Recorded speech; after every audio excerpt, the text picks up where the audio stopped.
All right. So good evening, everyone here. We're now having about nearly 50 people. So we are ready to start. Welcome to a guide to Quantum Hackathon Thailand webinar. I'm Jirawat from KBTG KASIKORN Business-Technology Group, and I'm happy to be here as a moderator for you guys. Today, Friday night, so I think I wish I would be at some bar drinking now, but you know that we have to social gathering now. We have to avoid that. So actually, we can just get a beer and and drink right now.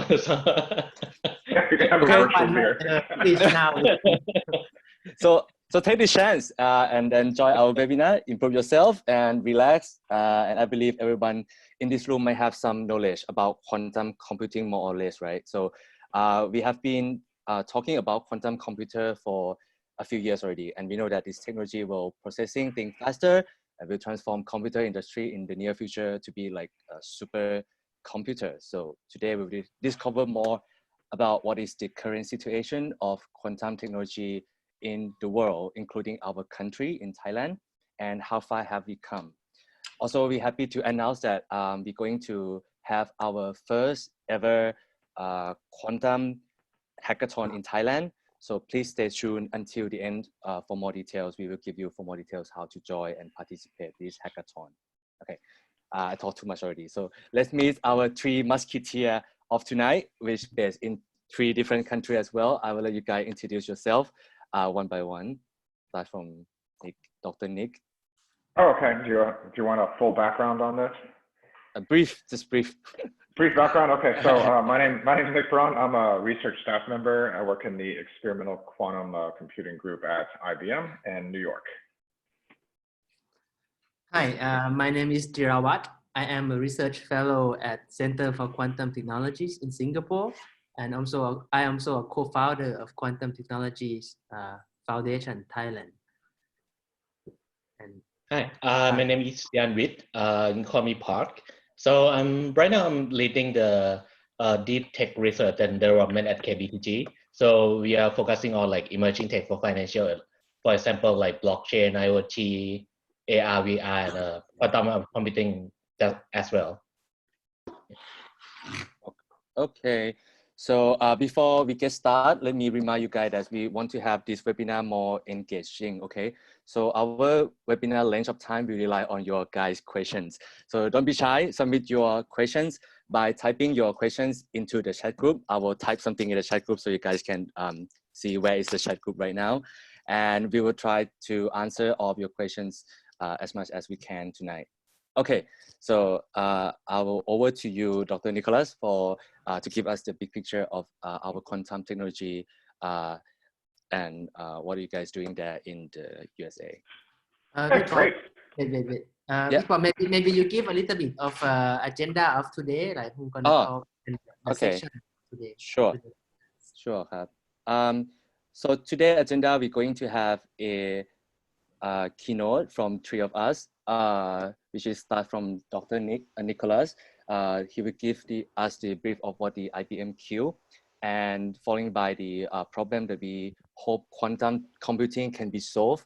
And also he has been involved in many communities around the world. So he will give us some what is challenge that he has come so far to form the community around the world. And as the IBM producing the hardware, right? So he can give us the insight, actual qubit, and how do quantum scale at the moment. And also followed by Kun Jirawat, Dr. Jirawat will give us a brief of the Thai ecosystem at the moment. And because he's setting up the Quantum Foundation of Thailand, QTFT, so he will give us some challenging that he's facing right now, and also what is the Thai people and quantum computing, the current situation in Thailand. Also, Kun Yarnvith as well, as a part of KBTG, he will give us the brief of the financial opportunity that quantum technology can be changed and transform the industry in financial. Okay. Okay, great. All right, great. Sorry for interruption. Let's see if I can share this. So today's event is good. just to give a little bit of background. I think today's event is kind of preview of the real quantum hackathon that we're gonna host. So the talk, if each of us will give, we're not gonna be long, but yeah, we're not going to talk in too much detail because otherwise we have nothing to talk during the the actual date, right? yes, but there will be a Q&A section after this. So feel free to give us any questions. Yes. That's all I want to say. Excellent. So I'm going to try and share my screen now. Okay. Is that working? Yep. Yes. Wonderful. Okay. I guess I'm ready to go. So yeah, I'm Nick Bronn. I'm from New York City right now. It's very quiet, which is weird for a Friday morning, but I guess we're all in that situation. So I hope all of you are staying safe and hope your families are good. I know all of you know a lot about quantum computing already, so I didn't want to really introduce the topic. I just wanted to do a little bit of motivation and talk about kind of where we are and where we're going. And then for the Q&A, I have some more materials for talking about building a community and running hackathons and the like. So mainly, you guys know how quantum computing works. I would just kind of like to talk about some of the kind of use cases where we think there's a promise to solve certain applications. And in particular, you know, quantum computers were initially motivated by the role they could play in chemistry and like essentially molecular and physics kinds of experiments, where the problem already takes place in a large Hilbert space, and you want to use the large Hilbert space of quantum computers to solve problems. And then we've also found mappings into other kinds of situations, such as where you can minimize a certain kind of cost function and apply it to, say, optimization problems or machine learning problems. And also, there's a lot of applications to financial services. So in particular, I went to the Wikipedia page on Thailand and looked at to see where the biggest roles in the Thai economy might be. And naturally, you might have found like some financial applications such as derivatives pricing, investment risk analysis, portfolio management. And this is something that we work very strongly on. So this is a recently published paper from some of our researchers in our Zurich lab. They work on quantum algorithms for finance. We do this in partners with other banks a lot of times as well. But mainly I wanted to motivate something that is a little bit more closer to my heart because I am a physicist. I appreciate the kinds of chemistry problems and the ability of quantum computing to solve certain chemical problems. And the reason this really strikes me as being very important is that there's very, very simple molecules, such as this little molecule right here we call the FeMoCo complex, which is an essential part of something called a nitrogenase reaction. So this is a bacteria that does this amazing kind of thing. We have all this nitrogen in the air. So if you think about what do plants need for food, they need nitrogen. And 80% of the Earth's atmosphere is nitrogen, but that nitrogen is triple bonded. It's all very tight, it's inert. We don't notice that nitrogen, it doesn't do anything useful. So in order to make that nitrogen useful for plant food, we need to convert it to something with single bonds, such as ammonia or something related, where the nitrogen is single bonded to hydrogens, and then that is a reactive substance that can be used for food. So right now, we spend about 2% of the Earth's energy on a process called the Haber-Bosch process, which changes nitrogen that we're breathing right now into nitrogen that can be used for plant food. And it has to do it under very high temperature and high pressure in order to break those triple bonds, convert them into single bonds, and make them useful. This molecule I'm showing you right here, that involves the FeMoCo complex, it takes nitrogen, this bacteria takes nitrogen from the air, and at ambient room temperature and pressure, it converts that into ammonia using essentially no heat or energy. And if you consider that just, if we understood how this process worked, we could develop catalysts that would be useful. That would be the equivalent of 2% of the world's energy costs. So we can already have a big idea of where just this one problem could be useful for quantum computing can be useful for the world economy. And in particular, this is very important for agriculture, which is a big, part of the Thai economy. So with that kind of motivation, I wanted to go into kind of where we are. So I'm an experimental physicist. I like to think about concrete things, and whenever I am trying to imagine what something looks like, I try to compare it to something I'm familiar with. So if I want to think about what a quantum bit is, I think about what a classical bit is. So a classical bit is a 0 or 1 that can be stored in a physical system, such as the on-off of a light switch, whether current is passing through a transistor or not, or the polarity of magnets on, like, say, your hard disk drive. And these encode these logical states 0 and 1 in binary, which is what we're used to. However, quantum bits involve encoding this information into a system that obeys quantum mechanics.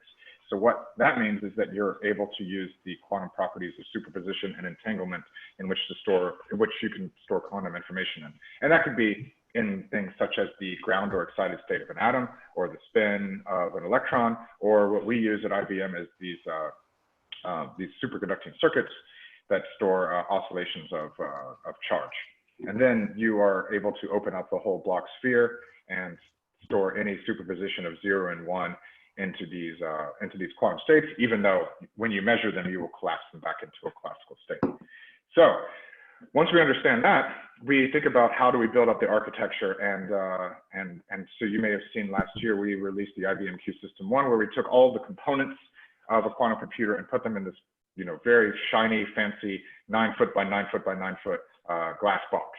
And so that looks cool, but you know, being an experimentalist, I want to see like what's under the hood, what do we need to do to kind of take this to the next level, because these qubits need to be the number of qubits needs to increase. We need to care to how they are controlled and how they are thermalized and all of these kinds of things. So if we look on the inside of this, we see something called a dilution refrigerator, which is this main cylindrical thing that you see in front.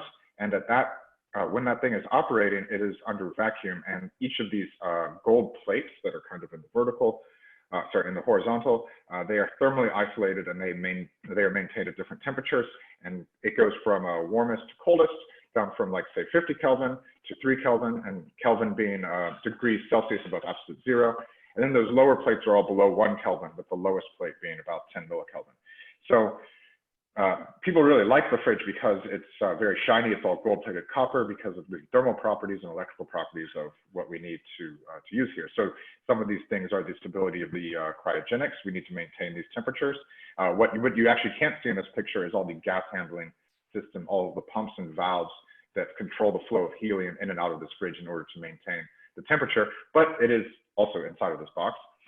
We have all this cabling, coax cabling for delivering microwave signals, for attenuating things, thermalizing the signals, for taking measurements, for amplifying the signals. So when they come back out, we can measure, we can tell whether we measured the 0 or 1. And it's just at the very bottom here in this kind of silverish looking can. That's a special material that shields from magnetic fields.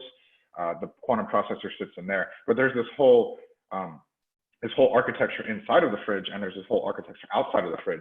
For example, so this rack of instruments, for example, is analog microwave components and signal digitization devices. So, so ADCs, so that we use to measure the signals. We build our own field programmable gate array based electronics for the qubits. We have various sources, and all of these things need to be thought of when you're building a qubit. So I just wanted to show this because this is a kind of a schematic for a 20 qubit device, and each one of these kinds of little instruments right here, we call them pizza boxes because they're about the size of a pizza box in the US. Each one of these controls a single qubit. It's responsible for the waveform generation and detection of a single qubit. So you can count these up, and these are 20 right now. And you can see, well, if I want to scale to more and more qubits, I'm going to need more and more of these racks. So even just the amount of space the classical electronics take up, this is an issue, much less the cabling and everything inside of the fridge and all of the amplifiers that we need to use. So as we kind of build up the number of qubits, and we're up to 53 now, we have to really think about how do we change all of this other supporting technology in order to support the quantum bits themselves. So I kind of wanted to point that out. So then we're along the lines of building up the number of qubits, because that's what most people think is we have to quantify how good are these qubits. And so one thing we've been pushing at IBM is a new metric called quantum volume, which kind of is an all-encompassing metric for how well the quantum computer works. And just kind of roughly, and I'm free to ask questions or answer questions about this later. Roughly, it's about how well does an arbitrary square quantum circuit perform to some reasonable degree of success. And we've made this rigorous and mathematical, and we're benchmarking it ourselves. And so every year we found that we can actually double this amount of quantum volume with this Rayleigh device. I think this happened in January. We got up to a quantum volume of 32. So that was twice the quantum volume of Johannesburg chip, which was 16. And one of the reasons why we're able to increase this quantum volume is because we've gotten the error rates down. And the error rates are probably where most of the concern is. Well, there's always a concern in everything, but error rates are probably one of the biggest problems. And in particular, the 2-qubit operations, which we call the control knots operations here, they are going to have the highest error rate in the systems. And so in particular, when we started putting these quantum computers online, we had a large distribution and error rates up to 10% per operation, which is quite high. And over the years, as we've gone down here and increased the number of qubits and come up with later more reliable devices, we've been able to not just decrease that error rate, but also shrink it in its distribution so that we can have more reliable qubits throughout the chip itself. So this is another very important aspect of building up a quantum computer. So then I think I just wanted to say, should I say the building the quantum community for the Q&A? Or go ahead and go with it now? I think you better go for Q&A first. Okay, yeah, then I'll take care of that later. And I'll talk about the community and hackathons in particular later on. So thank you very much. Thank you, Nick. Any questions for you guys? Otherwise, I got a question. Yes, I got a question for you. So right now, when you talk about the C naught error distribution, right, on the previous slides, when you say that when you increase the number of qubits and the error rate is going down, is that because you apply the quantum error correction on using those bits, or because of just? Yeah, this is a great question. Right. So thank you very much. So first of all, no quantum computers currently are implementing quantum error correction. There are some experiments, and we are working on experiments, and others are working on experiments, and we're publishing our results. And this is an area of research, but we're very far from the kinds of, or we're near the threshold to where quantum error correction would work, but it's still not very valuable yet because we're kind of right at the thresholds. And even though quantum error correction would work, you need way too many qubits for to build a logical qubit. And that is actually something I think, maybe in the near future, in the next 5 years, maybe someone will build a logical qubit, which is an error corrected qubit, but no one has that right now. Right. There's maybe some partial error mitigation. So what I would also say is that, I'm showing you the great results. Most of the time when we were increasing the number of qubits, they were getting worse and very varied. So I know in some of the projects I've been involved in where we were designing chips, I could get some very good qubits and then they would be next to very bad qubits. And so controlling the tightness of the distribution is very tough. And we're kind of distilling and showing you the best work that and we're very proud that we were able to decrease the error rates while increasing the number of qubits. But that is, in general, very difficult because generally when you increase the number of qubits, you just make yourself open to more error. Your qubits will talk to other qubits. So you'll have crosstalk. You'll have kinds of microwave signals leaking places you don't want to, which is crosstalk. And you have undesired interactions between qubits that are possibly harder to control when you have more. So, I mean, this is still things that we work on, but right now we're still able to make progress, I guess is what I wanted to say. Okay, thank you. I thought someone was going to ask something. Yes, can I ask a question? Yes, Sure. please. Sure. Hello. Please go ahead. Sure, please go ahead, ครับ ได้ยินผมได้ยินครับอาจารย์ ได้ยินครับ ได้ยินนะฮัลโหล ได้ยินครับ ฮัลโหล ได้ยินครับ Yes. I understand that as you said, Nick, now we have about 50 bits, all right? Now, how far could we go, the number of bits before we can make things, for example, in financial problem, how far or when can we make it reality? a great question. So I happen to be friends with a physicist at JP Morgan, and he works on these problems with IBM. And so I went to one of his talks one day, and he is looking at, you know, non-trivial kinds of options clearing problems using, you know, on the order of not too many bits. I think, you know, probably less than 50 qubits, but you have so many C0 operations, like on the order of thousands, 1,000 or 2,000, that the error rates on those C0s are still just too high. Even if we get them down to 1%, you do 1,000 operations, you're quickly at the noise floor. So even for the financial applications, I think it's not the number, but it's the error rate that is limiting to us right now. Okay, maybe we will leave some questions at the end of the session. If you guys have any questions, maybe we will move that to after Dr. Yarnvith finish his presentation. Is that okay for everyone? Okay. Okay. So let's move on to Dr. Jirawat for the quantum community and use case in Thailand. So now you guys see my slides, right? Yes. Yep. Yes. Okay. Yes. So thank you very much, everyone, for coming here. It's quite excited, actually, for some reason. I have been hosting this for some time, but this time is quite special. So let me introduce myself a little bit more. So I'm a researcher at Center for Quantum Technology in Singapore. We have around 200 researchers also in the whole center, but these are our group led by Dimitris Angelakis, which I believe he is also here with us tonight. And also we have 2 postdoc and 2 PhD students. Supanut next to me is also a Thai PhD student. We have collaborations with a few groups around the world. For example, the quantum computing team in Google, Dieter Jacks from Oxford, and ICTP NTT. And we also have a spin-off company, Angel Q, recently for to do consulting on quantum computing. So if you have any questions, you can drop us a line on this as well.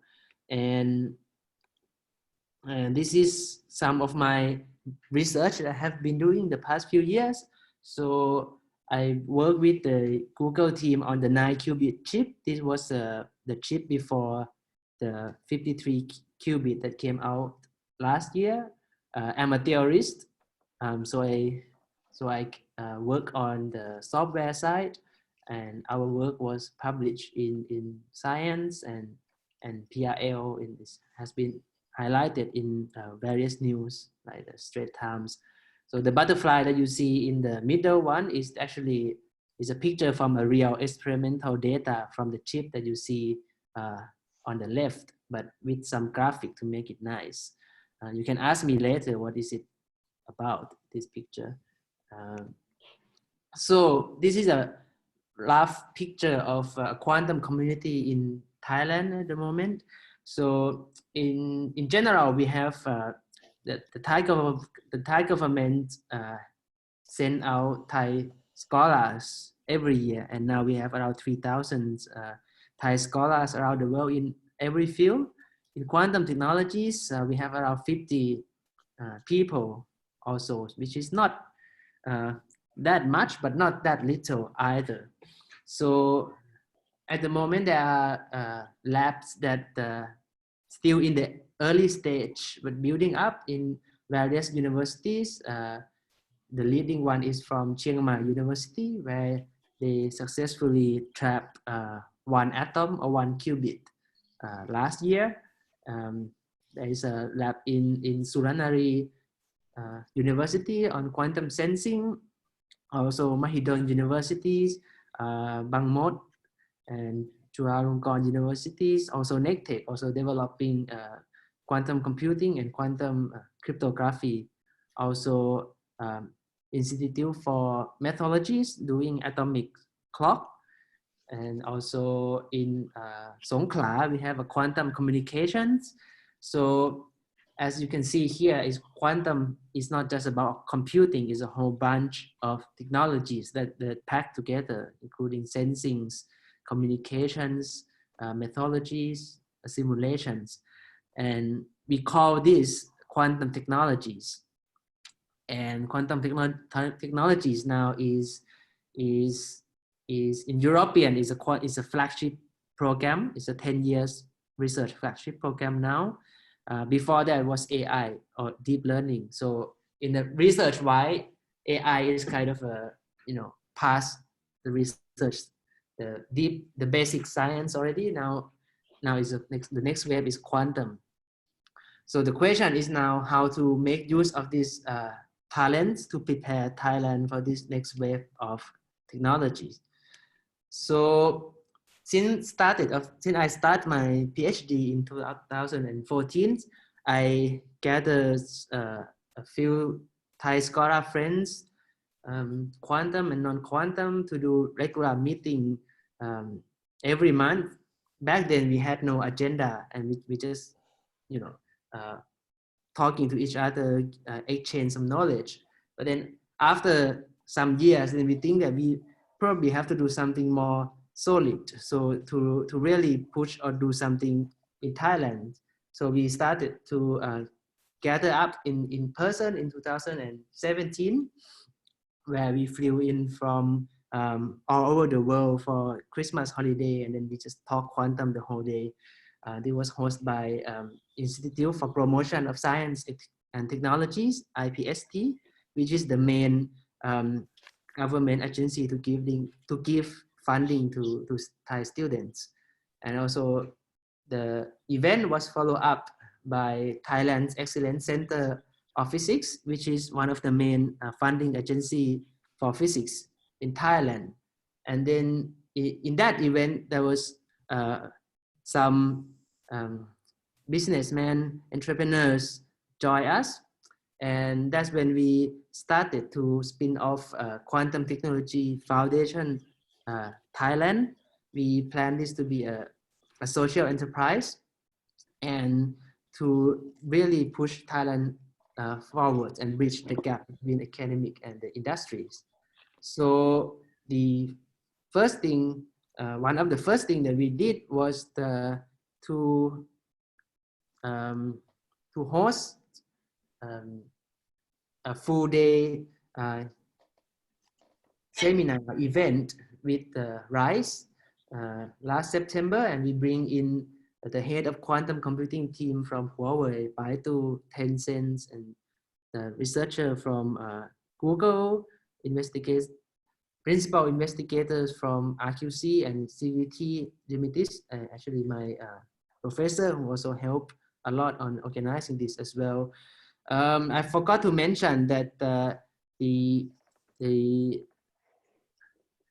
Princess Pratep was also the Thai princess at that time, also visited CQT to initiate some collaborations, research collaborations, also partly also initiated by Dr. Pailach, who is also in our audience tonight as well. Let me move. So this is some of the outreach things that we did last year. So we went on 3 times with Sutichai Live. You can Google Sutichai Live and Quantum to watch online. We have a daily, not daily, we have a monthly program with the Standard to talk about quantum and related technologies such as AI. And now we're planning to talk something about COVID-19 as well. And we have features in a few places like TEDxSource, The Matter, the Bangkok Insight. So far, to our surprise, we thought that quantum was something very, it's like a nerd talking about quantum. But then just a year, we have reached out to almost more than 400,000 audience. So this kind of inspire us a bit that the quantum is not just deep technologies is also an excellent tool to preach science and to bridge the gap between academic and the industries. And so we are just to be clear that although we call Quantum Technology Foundation, we are not charity. So we are a company that will be a social enterprise. So we do have customers as well. And if you your corporates want to be quantum ready, we can talk about it, what we can do together. And just to wrap this up, these are, I think, 3 main industries that will be very important use case for quantum computing in Thailand. Of course, there are many other industries as well, but these are, in my opinion, the top 3 ones. The first one is the optimization in the service sector. This is simply because in the service sector, logistic or travel, this account more than 50% of the GDP in Thailand and in other countries in Southeast Asia. So it's really a huge a sector over there, even though we are agricultural countries, but the agriculture itself accounts for very few percent of the GDP. Now, for the service sectors, for simple things like if you want to transport your stock to your customers, what routes should you use so that you minimize the cost? That's already a very hard combinatory problems. Or some simple things like how to do your business operation more efficiently. I think this requires a lot of optimizations. And for things like smart city, how would you communicate all the information efficiently by minimizing the energy cost? I think this will be a big use case there. Yes, quantum computing is not going to be fully ready to use in 2 or 3 years, but if you talk about this big scale, like smart city, you want to look at things in 20 or 30 years. So this is the same time scale as quantum computing. So you need to plan now. And the second one is the oil and gas explorations and renewable energies. If you look at the trends of oil and gas or the energy in general, you see that in the next 30 years, we will rely the energy on natural gas and also solar and wind, renewable energies.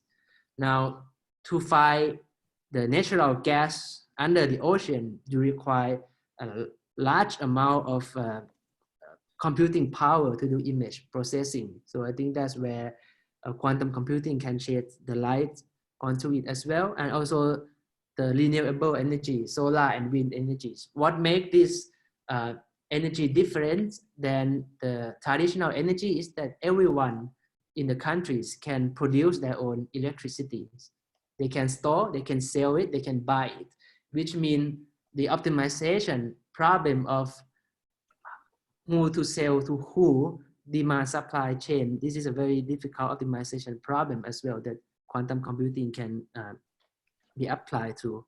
And lastly, as Nick said, I think financial industry going to be very important as well, because I think it's important for the country to have their own team working on financial modeling, because you cannot use just a standardized financial modeling out there to predict the market, right? You need to beat the market. That's the idea. So as a country, I think we need to develop this ourselves as well. So this is our team. We have first guy is me. We have Pakon from the business development. We have T Bronn, which I think also with us tonight. He has a PhD from Harvard in machine learning and statistical physics. We have Arya, also PhD from Griffith University, working on quantum control. We have Pong from PhD from University of Waterloo. He is the only guy to talk about quantum cryptography, he is the only expert in quantum cryptography in Thailand. So if you want to be secured from quantum computing, if you want to keep your blockchain secure, this is the guy to talk to. And so these are the first 5 is the co-founder team, and we have 3 new people joining us, a PhD from Imperial College, Nathawood Kongsuwan, and also a master from Sussex University and Strathclyde to help us running the communities. And just to wrap this up, so this year we are launching QTFT Academy, and the idea is we think the technology is now growing exponentially. It's very fast. You cannot catch up by spending 4 years learning in the university, in one university. So since we have since we have a community of scientists, we know what are the best experts in quantum in Thailand and machine learning. So we think that why don't we just bring in the best teachers from every universities in one place and just give an intensive course focusing on the skill that really matters in quantum technologies and machine learning.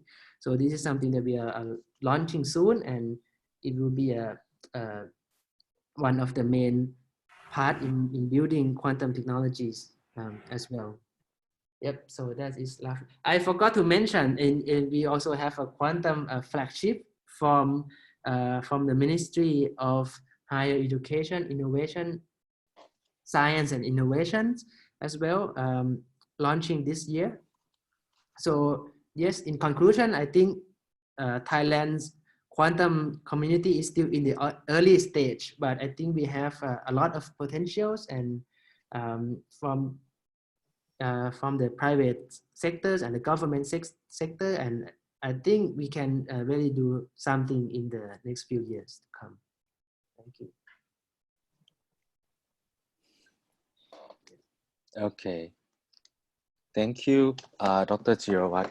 So we now have some basic, so we now know about the current situation of quantum in Thailand.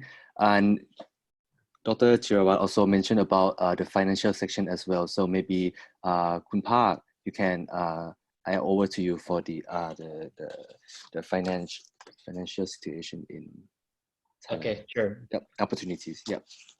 Yep. Can you guys see the slides? Yes. Yes. Okay. Before I go into the slide, let me just briefly talk about my background, because I am not physicist at all. So basically, I'm computer scientist by training, and the last time I heard the word physics would be like during undergrad. So when we talk about quantum physics, I was like, oh, okay, it's another new things, and I don't even understand like at first what is like quantum computing is all about. But right now, what I want to talk about is that we have, as a KBTG, we have a team that working on this as well, and we have seen the potential of quantum computing so much. But as you can imagine, every good thing has some bad thing as well. So we see both benefits and threats of quantum computing as well. So if you're talking about qubit, that's always like end up at 0 and 1. We think that it's not the same here. Quantum would be end up with both 0 and 1, or both head and tail. So there would be a good thing and bad thing about quantums. So basically, since I was like I used to be work on information security. So the first thing that I heard about quantum would be like how quantum would break securities. So that's what I would like to talk about. Like, okay, how quantum computing will going to impact the financial industry. So our current cybersecurity assumption is only based on that. This kind of a question is a hard problem. For example, factorization.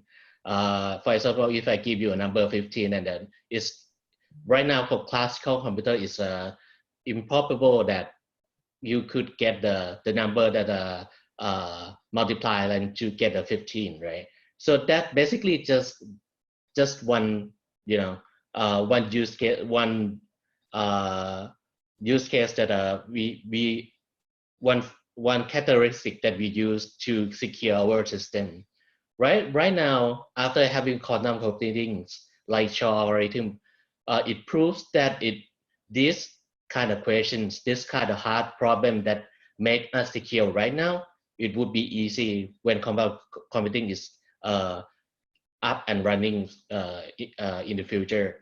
So right now, when we talk about like RSA encryption or like elliptic curve or those kind of logarithmic encryption, those kind of thing would be gone if the quantum computer is fully up and running. So that's why I think that that's one thing that we need to consider when we, as a financial industry, that okay, this would impact on our security as well, and that's why I want to mention this like, you know, the part that we need to focus on, not just the benefits of quantum as well. And right now, if you guys don't know that, if you see when you log into the websites and you see that those sites have you know, the icon of a log and a green log or something like that, that's mostly based on the RSA algorithm or elliptic curve algorithm. So when quantum computers up and running, those kind of security will be gone instantly. So that's why I think it's quite important that for us right now to understand that the impact of the quantum computer in the future, especially on the cybersecurity. So even though right now, when we talk about quantum computing and cryptography, after Shor algorithm have been published, there are a lot of people have been working on what we call post-quantum cryptography, or some of may refer as a quantum proof or quantum safe cryptography.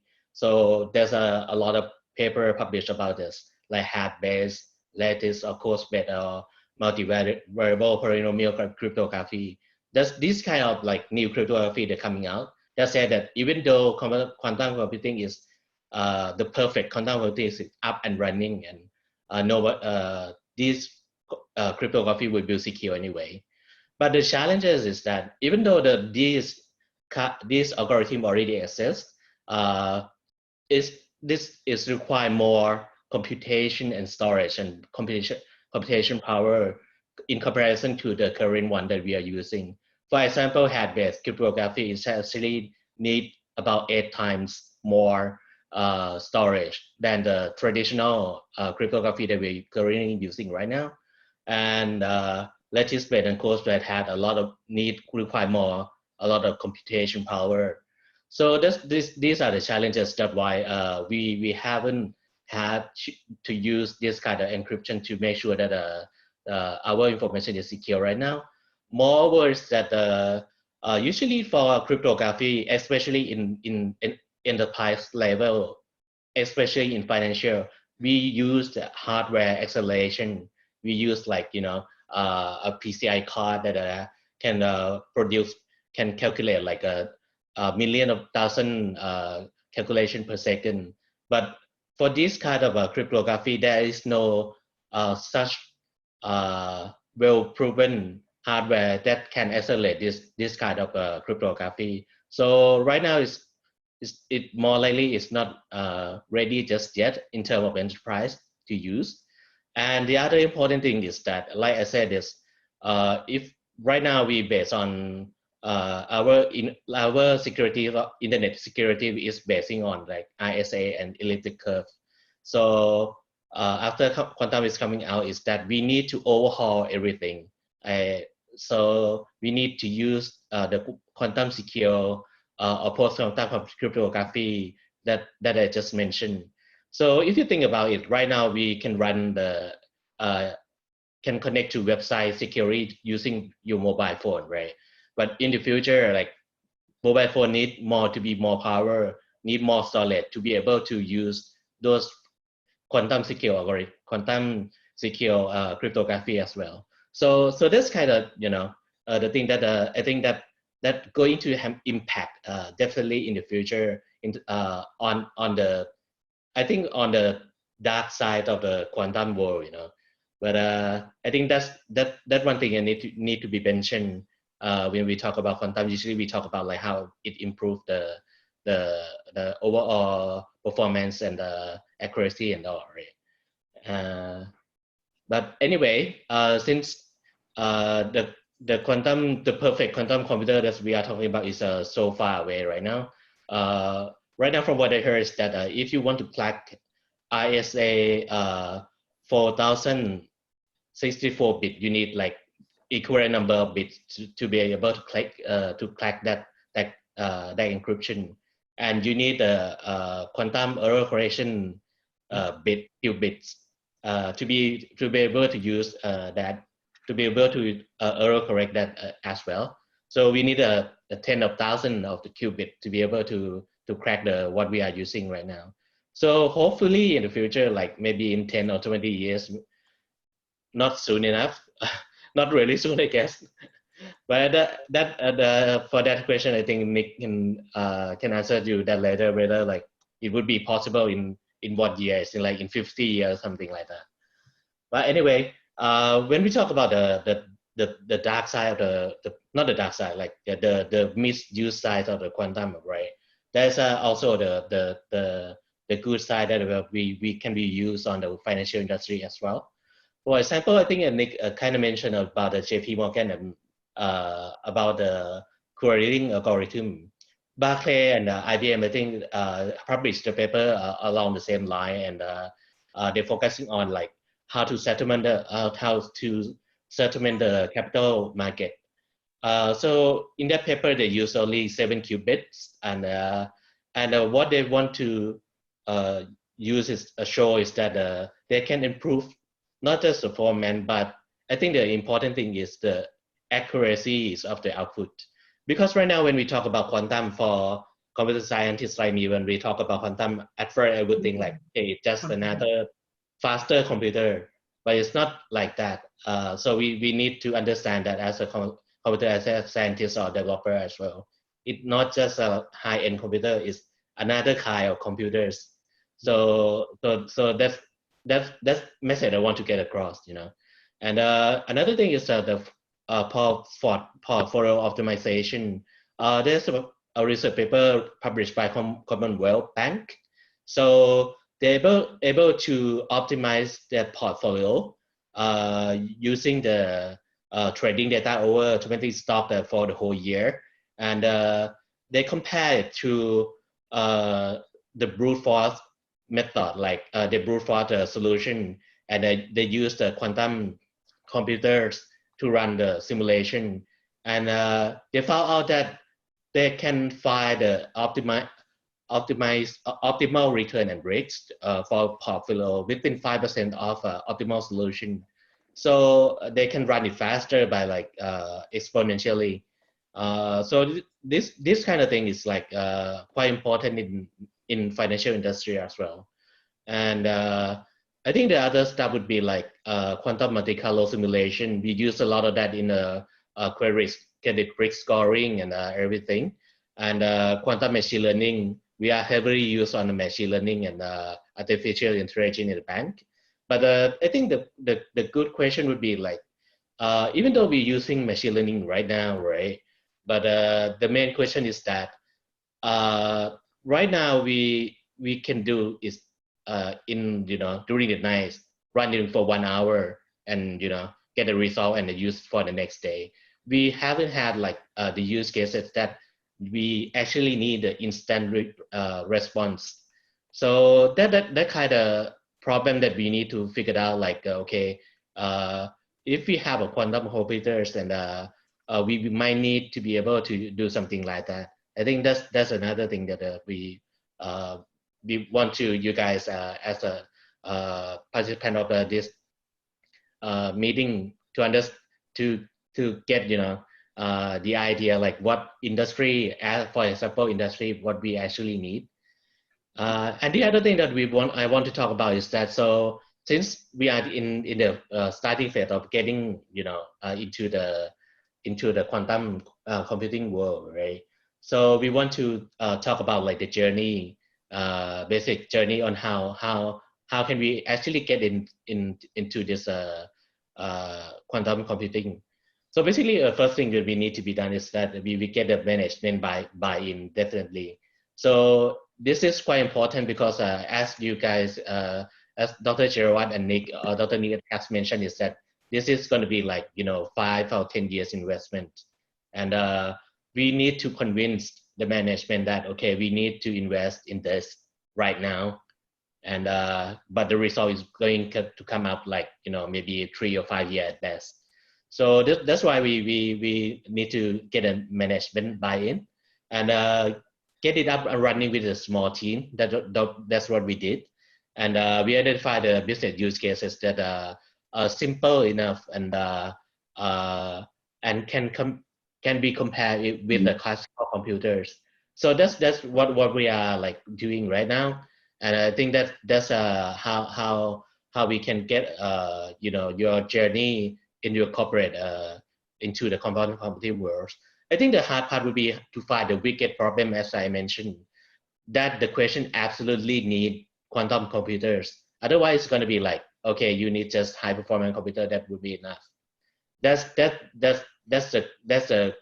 wicked problem is not surfaced just yet, as I see so far, other than the settlement and the portfolio optimization. Other than that, I mean, most of the question can be weight, basically. So if other than if you can improve accuracy by tenfold, and how we going to impact the business, that need to be discussed with the business unit. So I think you need to get your team up and running and identify the business users that who will willing to investigate and understanding further on, for example, if your accuracy on credit scoring double, and how that will improve the business, get the return on business. Then you need to have that guy on your team as well. So these are the journey that we have done so far, and this is like for personal, like for anyone to, because of as a bank we not have the physicist that much. We only have one physicist on our team, and we've had to, from personal experience, and we are going through a lot of readings and all to get into the quantum computing. So we have done the wrong and winding road, is that we get into starting from scratch, like reading the quantum physics, and after reading quantum physics, and we understand that we lack of the basic knowledge of reading algebra or something like that. And once we understand, really understand, we just like get the idea, and we move to quantum computing to math. There's a lot of pain in that as well, but some of the math actually it's kind of help us to get through, like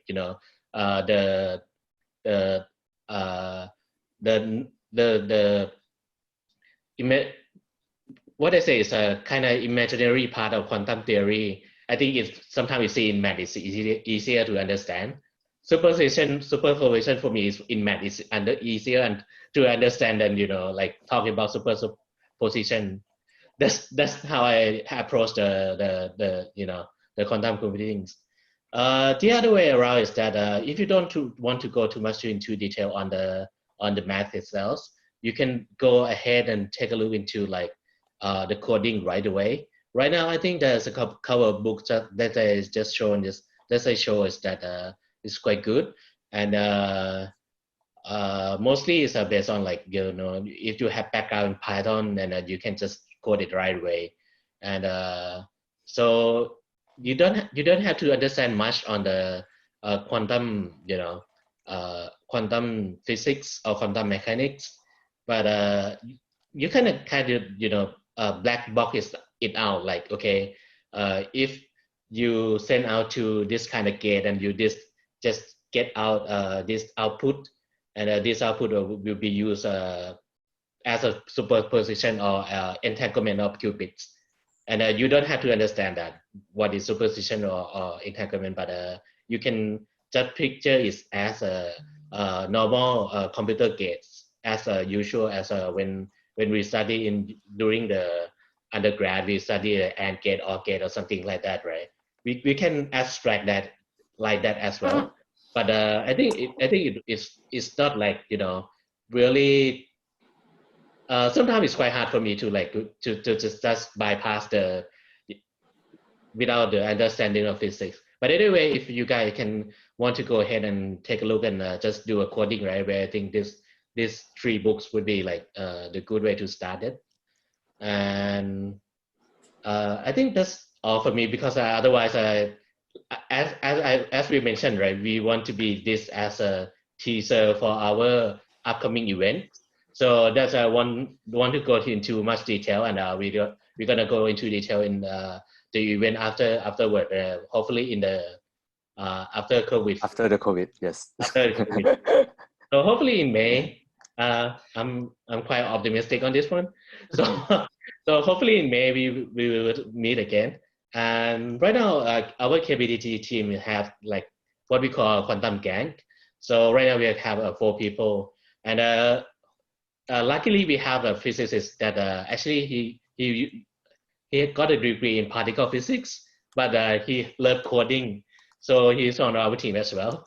And we got a computer scientist who have like who used to be an Olympian in physics for Thai Olympian in physics, and so he kind of have more like, you know, computer scientist and physics as well. And we have another member who like love cryptography. So we kind of have a mixed team that I think is the best suit that we want to go in the future. So yeah, that's all for now. If you have any questions, you can just email me. You can ask me right away. Yeah. Any more books you guys would recommend? Kuntil and Nick? Actually, I got so many books to recommend. I think Dr. Jirawat would recommend other book as well. But I think it's better if you recommend, because the way I understand quantum physics is different than our general. Yeah. So for those who like who coming from like computer backgrounds, I think you can just go straight into like those 3 books on the bottom. I think it would be easier. And anyway, I think the book, the history of the quantum physics is quite fun. The In Search of a Schrödinger cat is it has been published like about like 30 or 40 years ago, if my memory is correct. But it's got like how like the thing quantum physics has been changing. So it's not going too detail in math. It's basically like, okay, give you an idea why you know, the particle act as a wave and as a matters, or you know, something like that, and kind of get you the idea of how things works. But I would not recommend going through the quantum computing through math. If you guys hate math, I don't think there will be like, you know, pain in the neck. Basically, I mean, I read through this book, and I just like got a really bad nightmare during those period of time, you know. So so yeah, that's my recommendation. Right. I think that's a good point, and there's kind of like a bare minimum of physics and linear algebra that you need to know, but it doesn't require a whole class in quantum mechanics to understand it. So when I took a quantum computing class when I was in grad school, we used this very, you know, thick book, which is still good. It's called Quantum Computation and Quantum Information by Michael Nielsen and Isaac Schwann. It's still kind of regarded as the, you know, it's an old book, but it's kind of like it's like the book that you learn from. So it has all the algorithms.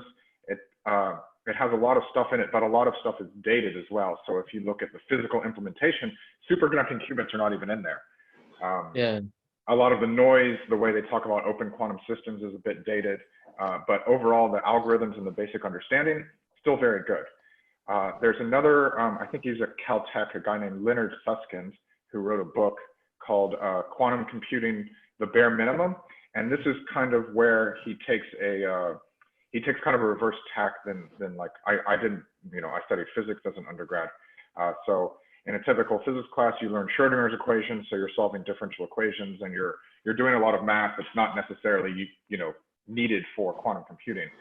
So what Leonard Susskind did was he wrote a book that starts from just the basic linear algebra, saying a qubit, a two-level system, is the most basic quantum object you can have. And then how do I learn quantum mechanics from this basic idea of a qubit? I have not read this, but I've heard very good things about it. Right. I think what I can do is I can send the link of all the books that we discussed just now to all the participants. Yeah, great. So, yeah. Actually, I'm not sure you guys have seen this book. There's a book called Quantum for Babies. Oh yes, yes, I got it for my niece. I translation as well. Okay, that's for me then. That's I'm quite surprised. I mean, oh God, why anyone want to teach like qubits for babies? I mean, maybe yes, they could be one of the QTFT contributor is actually translated that book into Thai. I see. That's one word per page. I think that's one good book to pick it up, right? I mean, that's kind of fun. Okay, so that's all for me. I mean, okay. Oh, so many people are starting to ask questions and comment in our chat group. So now it's time for live Q&A. So I will leave to, if you guys have any questions for our three musketeers here, just feel free to ask. Yeah, I can just speak in the microphone directly too. Yeah, you can speak directly to your microphone and maybe you can type it out. Okay. The question from Kun Virapon say he quite curious in the field of psychology and edtech. How will you apply current and to be quantum technology to the context? What is edtech?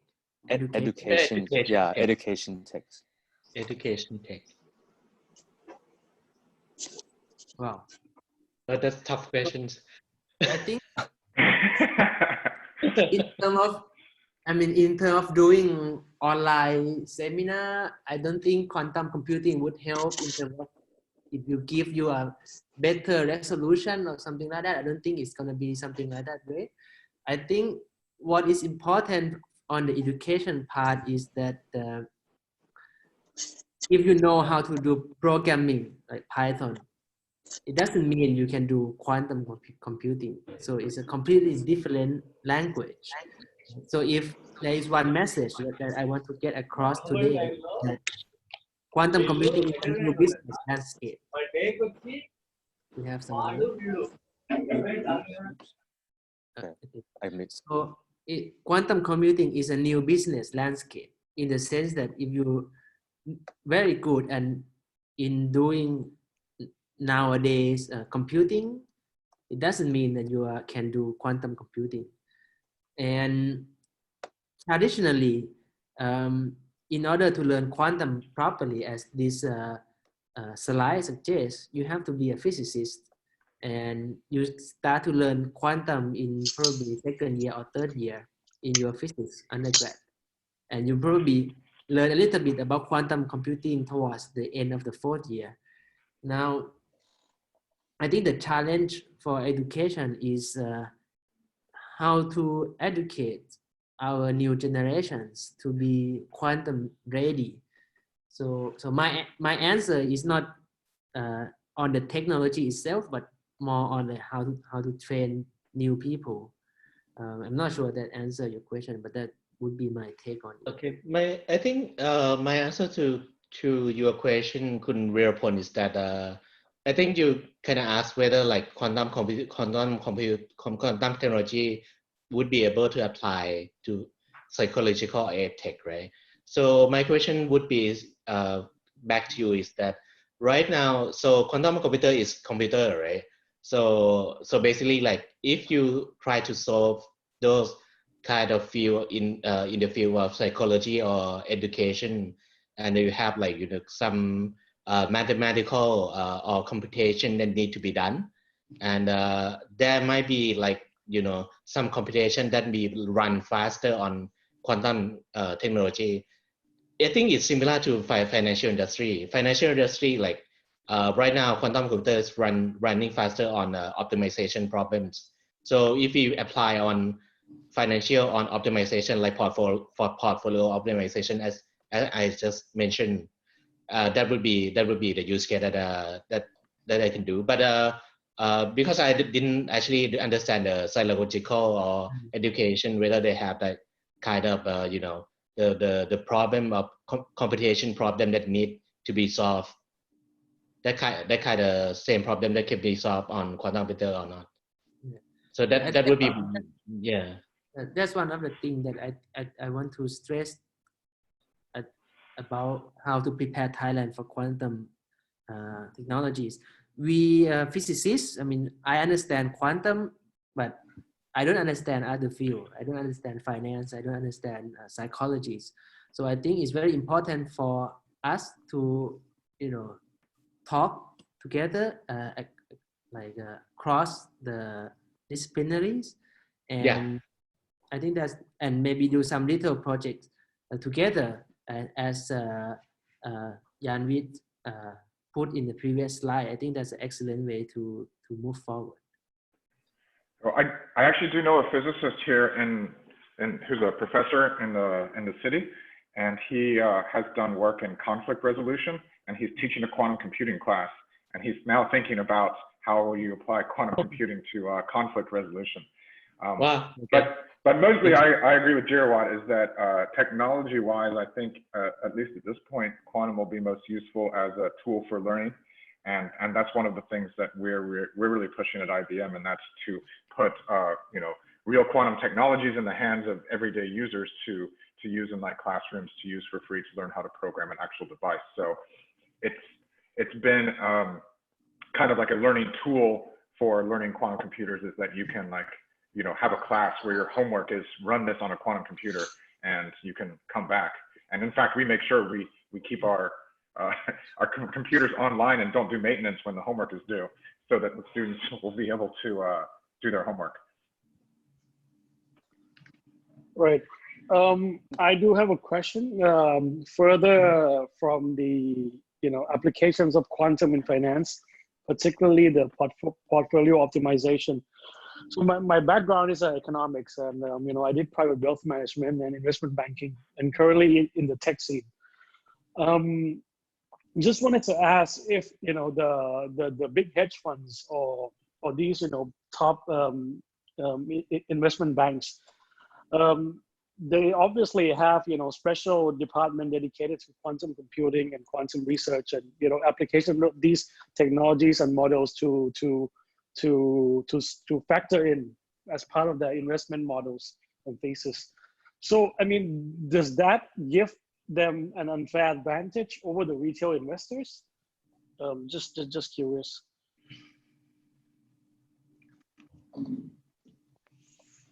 So I'll go for that, I guess. Right now the quantum computers are still way too noisy to do any kind of problem that can't be done with a laptop computer. Right now, people are trying to learn how would you replace certain algorithms to a quantum computer once physicists, experimentalists like me build something that is error-free and has enough qubits to do something useful. And so right now there is no kind of advantage in doing that. But I know kind of the areas that people are looking into are replacing Monte Carlo processes, where that's where we have a lot of research, and machine learning types of algorithms. So I think the retail investors, there's always like competition going on, like say in New York here, across the river in New Jersey, there's a bunch of people with fiber optic cables trying to do high frequency trading. Yeah.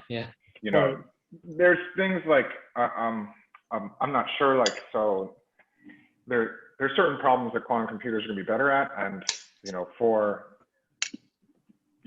it's potential that you could see kinds of advantages, but like overall, a lot of problems are not going to be faster because the quantum computers have an overall slower clock rate. Like your laptop computer probably runs at a couple gigahertz or something like that, whereas we're looking at, like, even if we had a great quantum computer with superconducting qubits, which is the fastest, it would still be operating at a clock rate on the order of megahertz instead of gigahertz.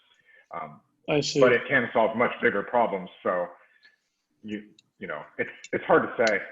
It would be a testament to the success of quantum computers if we had this conversation in, say, a couple decades. Yeah, I understand. All right. Thank you. No problem. Thank you. We have a new questions here. Let's compare the current maturity of quantum computing to the maturity of the internet. Where are we at right now? Are we at a point where everyone were using dial-up, or even before that, where internet is only known to scholar, or even before that, like we are still using Telegram? That's a good analogy.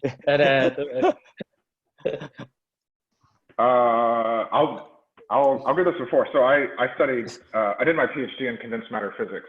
So I did not do my PhD in quantum computing, but very similar. So I was looking at quantum transport, like how do currents flow?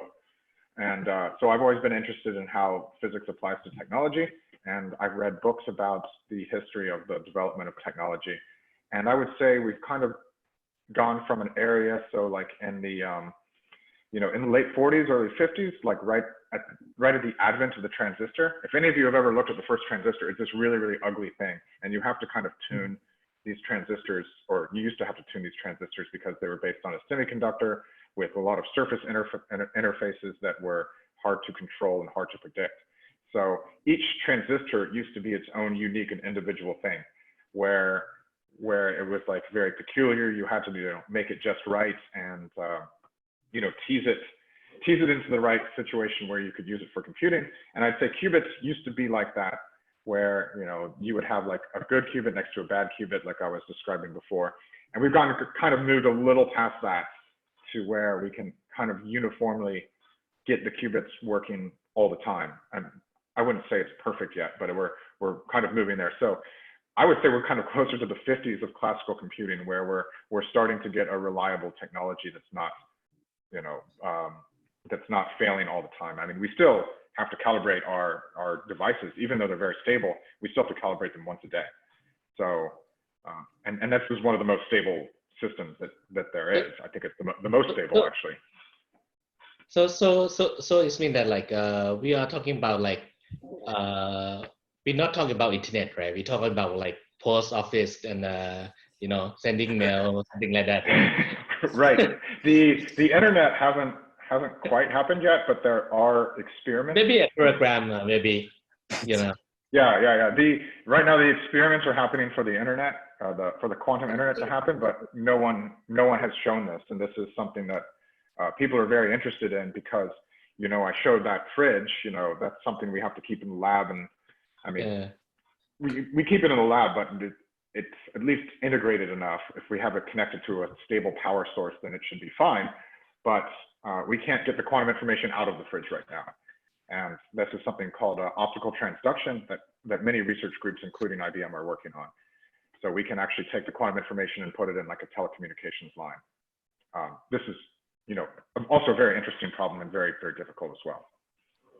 If I may add a little bit on the comparison between the development of quantum computing and the classical computing.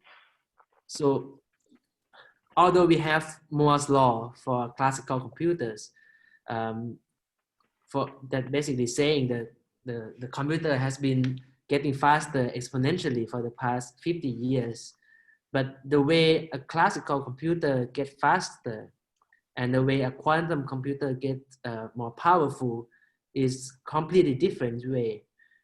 In the sense that in classical computer, in order to make your computer twice as powerful, you need to add twice as much memories or processor into it, right? If you have a 4 GB RAM of computer and you want to make it twice powerful, you need to buy another 4 GB of RAM. Whereas for quantum computers, every bit that you add in double the computational power of your quantum computers.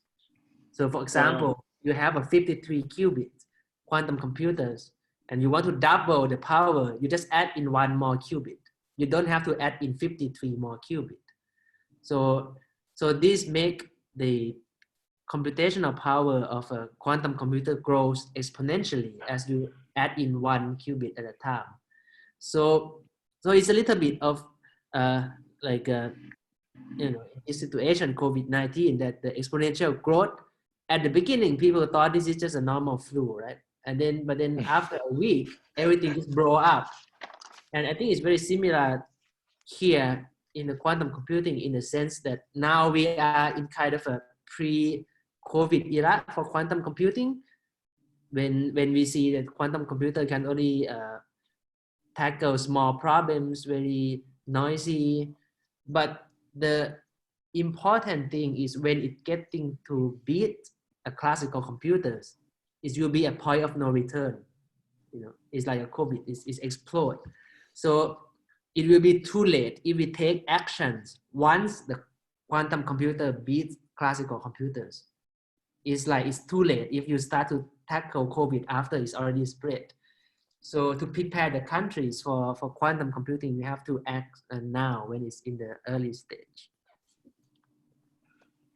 That's Jirawat. Unfortunately, me and my colleagues have mentioned that people actually understand exponential growth now. Yes. Yeah. It's a terrible way to learn. Yeah, that's a terrible way to learn. Yeah.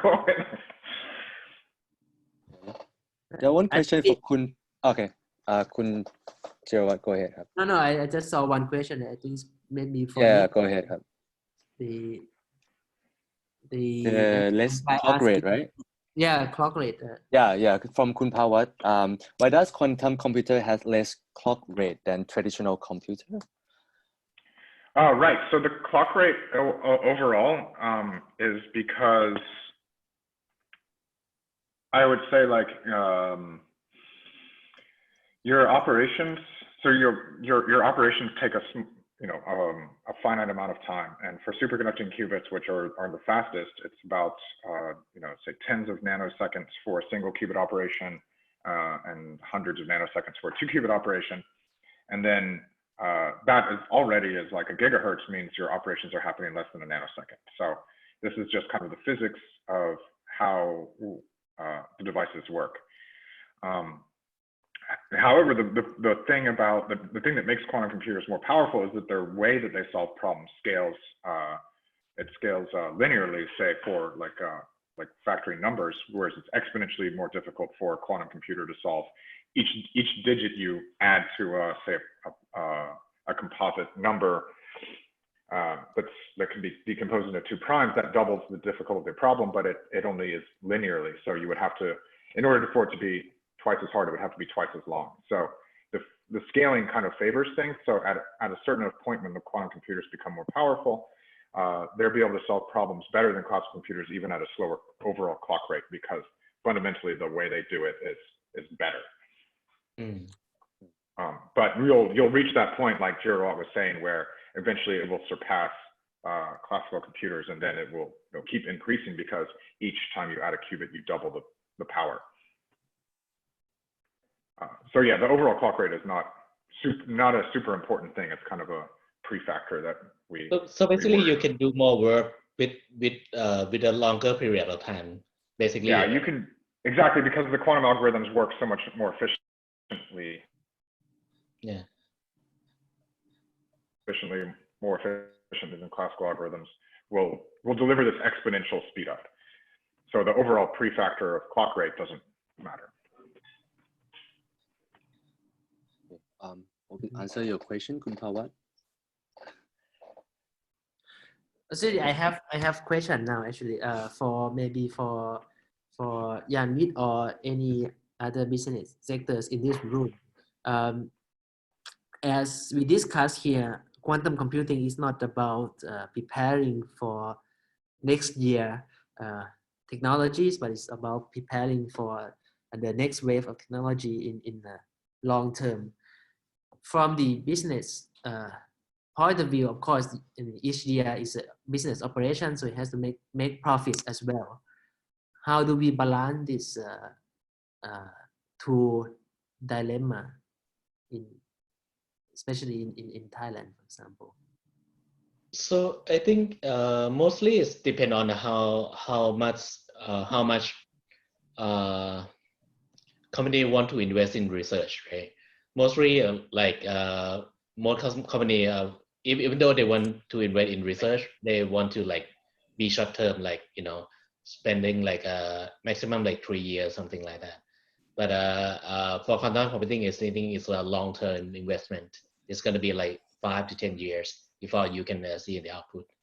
I think it's kind of like why on the slide I get like get the management buy-in, and just tell them upfront is that you might not get anything like within this, within this 3 to 5 year. You might get something like this, and let them like justify the cost that we're gonna run on, right? Basically, right now, mostly would be like the people that the cost that I'm running right now would be just the number of people that I put on the team. So right now we are the team of 4 people, and that's like I asked them, okay, can I have like 4 people running full time for 3 years or something like that?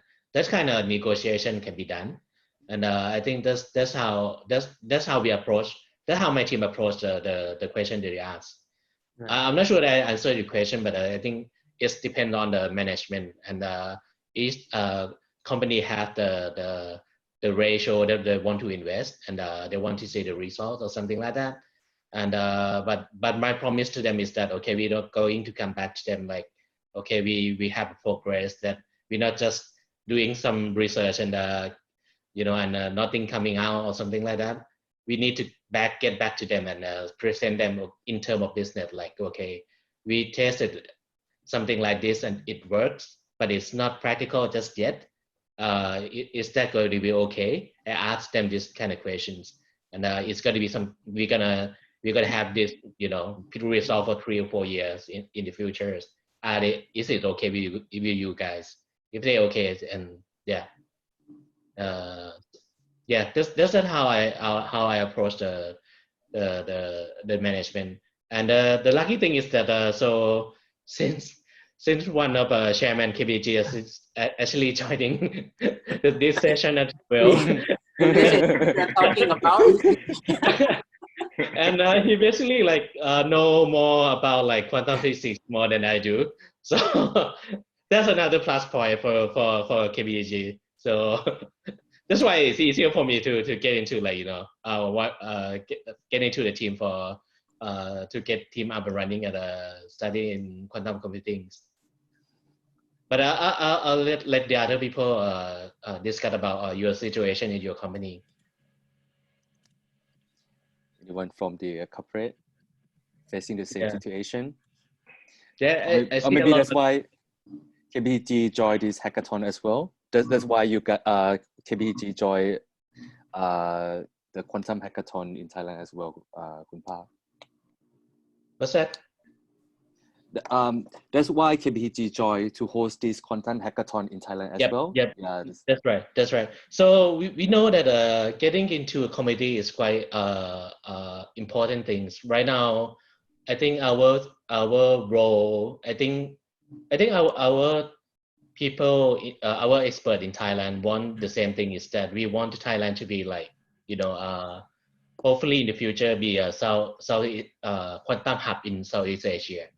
That's like, the dream that we have. And I think that hopefully that the people in the committee see the same thing as well. And I think KBTG is quite supportive on this one, especially on the by our chairman and honorary chairman, Dr. Pairat, who was also used to work as a NECTEC board as well. So I think that's why I think we as a company, we want to contribute back to to the community, and hopefully we help the country to go into a better future. Okay. And maybe move back to the questions of the audience. Yes. From Kun Piano, if the company would like to set up the research team like so, who should be included? Should the team be like all IT guys, like your team, Kun Park? I think at first, for my team, at first it would be all IT, but the thing is that I'm not, like I said, I'm not like the IT per se. You know, I can talk business as well. I used to be a consultant, so maybe that's why you need like somebody able to gap between the business and the IT side as well, to talk to the business team and how they can perceive the business benefit from doing this kind of stuff. So I have been talking to the business unit on like, are we going to research the quantum computing? And I got a good response, and we are moving forward on that one. So to answer to you in a short question, you need like somebody that can talk IT, that can translate into business and understand the problem, and also be able to to get people that have experience in physics. That's quite important actually. I could not imagine like if my team doesn't have a physicist on the team, and we will go come this far. We would just start like in some coding, and we not even sure what we are doing about. So that's why I think like you need somebody who know like physicists and computer scientists, and someone who able to talk business. Yeah. And once you find that guy, then come to talk to QTFT. Yeah, that I forgot to mention. Yeah, that last thing I forgot to mention. Talk to QTFT and IBM as well. So that's why I approach like QTFT and IBM. As a company, I think it's important that we need to reach out to community, either like in Thailand or in other country as well. So we cannot do it by ourselves, and I think we can be stronger together in this. That's why we host this kind of webinar and a hackathon. We want to have other company come and join. I think that's kind of problem. And that's kind of important. Yeah. Okay. So I move on to the next question from Kun Jirawat Saipet. Will quantum volume improvement tends to follow some empirical rules? For example, more roles in traditional computers? We absolutely hope so. And I think we see no reason why it cannot, but it takes a lot of hard work for us to keep improving the system. So, we have, I guess, 4 data points now, which is the same number of data points that Gordon Moore had when he came up with his law. So we're kind of saying that there's a Moore's law. I think, in fact, we're calling it Gambetta's law. He's the head theorist and the vice president of quantum at IBM. So we named it after him. At first, I thought it would be Nick's law, No, it's not me. I don't. Okay, I have a question on this. How would you, Nick? How would you fit in, let's say, 1,000 qubits into the fridge? Will it collapse down? That's a great question, Jirawat. I have definitely joked that one of these days the number of, it's not really the qubits that weigh a lot, but all the supporting architecture that I showed in that picture earlier. There's like a lot of microwave components that are very bulky. Like, so it takes about 1 kilogram of weight per qubit, most of that in the microwave components, amplifiers, and all that stuff. So yeah, you think about 53 qubits, that's over 100 kilograms. One of these days these will collapse. So one of the things where my research is focused on is like, how do we scale this up? How do we build say better amplifiers or better or we're developing other kinds of quantum systems that do the job of routing and signaling and amplifying signals, for example, for the quantum readout. So that's something I work on. But yeah, I think so we don't have any pictures of the 53 qubit device, but it is completely full. There's like no space and there's a lot of weight. And, we are afraid that, it can collapse. But at the same time, we know that we have to change the way we're doing it to make it more scalable. So I think, we kind of have, currently we're always thinking about, we have 53 now, but we're thinking, way bigger than that, thinking about what would it take for thousands. So, we're working on all of these problems as we kind of make everything better. We have to also appreciate those challenges to make everything more scalable.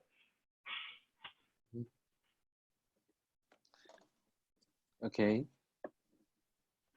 Any more questions, guys? Dr. Bharat, do you have any more questions? I don't have questions, but I have some comments. I think IBM has done a great job. I myself look into quantum computing more than 10 years ago, and I have read a lot of books since I was at NECTEC. But then when IBM start provide assessment to the young people, through this IBM Q Cloud, I think it made a lot of change.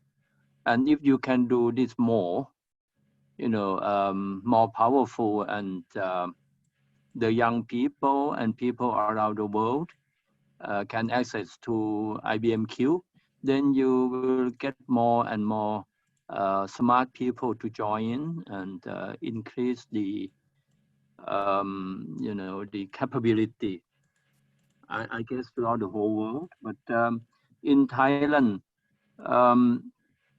as Kun Park said, if we could prove, we don't have to have the actual solution. If we could prove some algorithm that can show to financial people that's possible, and then once IBM has more power, then people will come in. Thank you very much, Bharat. I really appreciate that. Yes, so perhaps after this, I could show some of the slides I have about bringing IBM Q and the quantum experience to people. But to address your other question is that a lot of the near-term algorithms are not proven to be more useful because they're more, I guess we call them like heuristic. You have to do them in a case-by-case basis. There's a lot of caveats. There's all kinds of problems depending on the amount of information. The complexity goes all over the place.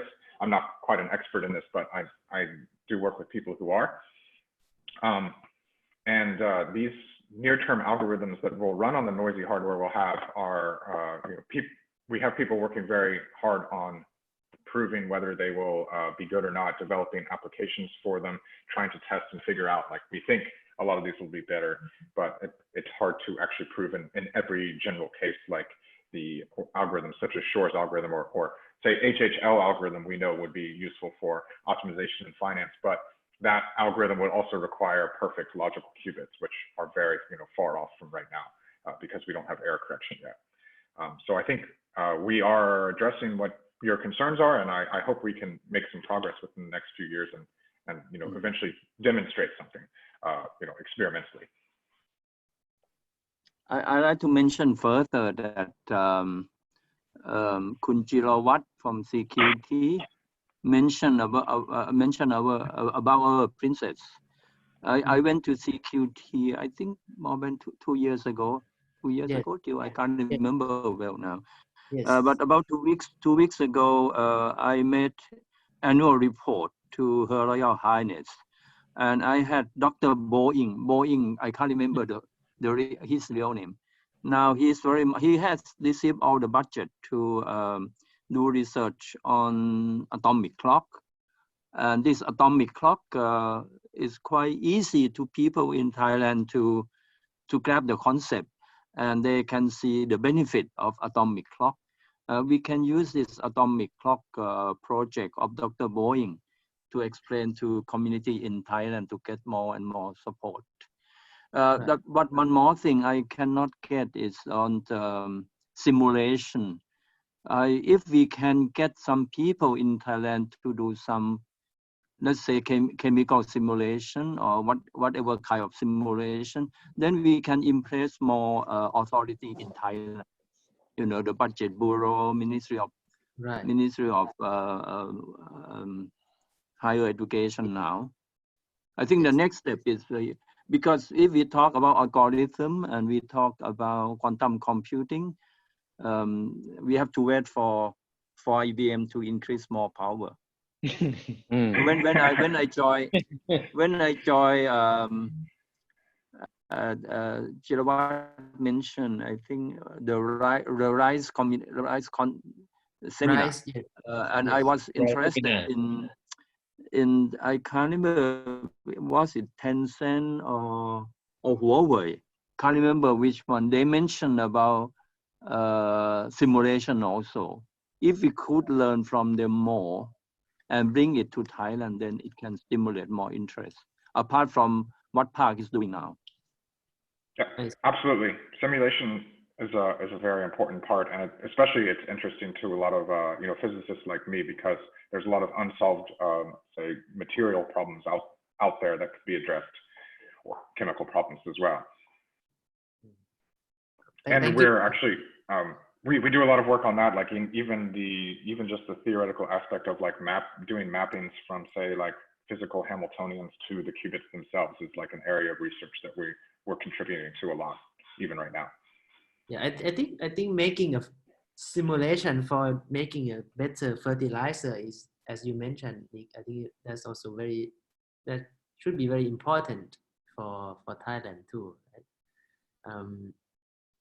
Because I don't know, maybe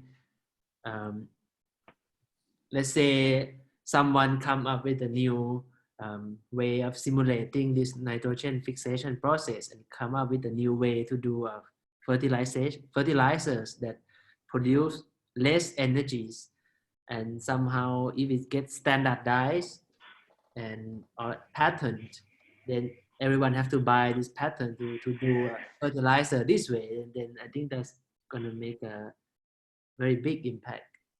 Absolutely. Yeah. So we see even with such a simple molecule, we can see such a big improvement, for example. And so I worked in superconductors and stuff for my PhD, and like physicists don't even know how high temperature superconductors work.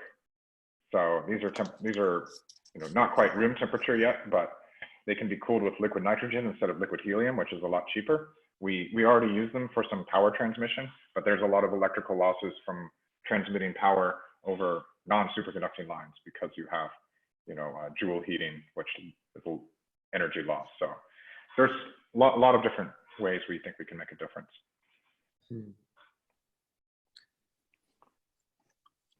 Okay. So we have one more question for Nick. Is there a plan for IBM to give access to larger backend for the general public?